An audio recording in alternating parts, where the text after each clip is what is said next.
రీసెంట్గా మా వదిన వాళ్ళ ఇంట్లో దావత్కి అయితే వెళ్ళాం.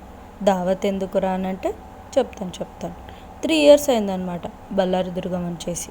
మళ్ళీ 3 అవర్స్ అవ్వకముందుకే మళ్ళీ చేయాలని ఉదయాన్నే లేచి అమ్మవారికి భక్షభోజనంతో నైవేద్యం అయితే పెట్టేసుకొని అమ్మవారికి ఈ ఆటను సమర్పించుకున్నారు. తర్వాత బంధువులందరినీ పిలిచి ఇంటి దగ్గర అయితే భోజనాలు ఏర్పాటు చేశారు. భోజనాలు ఏంటివేంటివో ఐటమ్స్ చెప్పనా? అవి ఒక్కొక్కటిగా నా ప్లేట్లో పెట్టిన ఐటమ్స్తో నేను ఎక్స్ప్లెయిన్ చేస్తాను. తర్వాత ఫస్ట్ అయితే మనకి ఒక ఇస్తరు వేసేసారు. తర్వాత చల్లని వాటర్ బాటిల్ అయితే పెట్టేశారు. తర్వాత సలాడ్ కోసం క్యారెట్, నిమ్మకాయ, ఆనియన్ అయితే పెట్టేశారు. తర్వాత ఎగ్ కూడా పెట్టారండి. స్వీట్కి సొరకాయ హల్వా అయితే చేశారు. స్వీట్ అంటే నాకు ఇష్టం కాబట్టి ఇంకొంచెం చేయించుకున్నాను. తర్వాత మేథీ పరోటా, చికెన్ అయితే పెట్టారు. తర్వాత రైతా, చికెన్లో మేథీ పరోటా దొరసండోయ్. తర్వాత పలావ్ అయితే పెట్టించుకొని మటన్ వేసుకొని రైతాతో తినేసాను.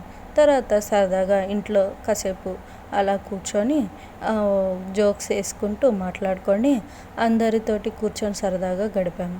తర్వాత మా వదిన పసుపు కుంకుమ వేస్తాను కూర్చోండి అని ఎంచక్కా పసుపు కుంకుమ పెట్టేసి చేతికి గాజులు అయితే ఇచ్చేసింది. అలా అందరం కూర్చొని సరదాగా మాట్లాడుకొని ఎంజాయ్ చేసామన్నమాట.